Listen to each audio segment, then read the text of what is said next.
So some details on the bike. We started out with the EvoTech frame sliders, EvoTech radiator guard. Then we did the Competition Works rear tail light integrated, and we did the LeoVince LV10 all black stainless slip-on. Took off the badges off of here, put on these decals. Just found those on Etsy.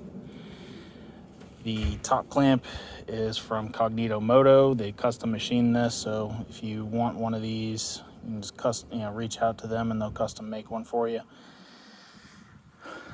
The clip-ons themselves are driven racing with a 1.5 inch offset.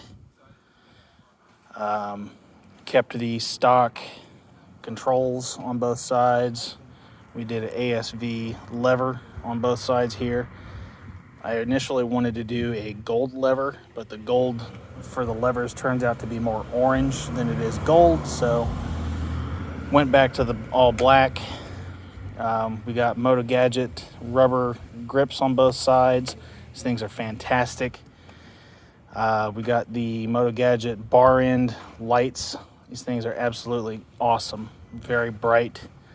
And since we put these in here, we eliminated the factory turn signals on front and rear. And then we have the Motogadget MView Spy mirrors on here. Absolutely fantastic mirror. So, love them. Hopefully you guys enjoy. Oh, and one last thing.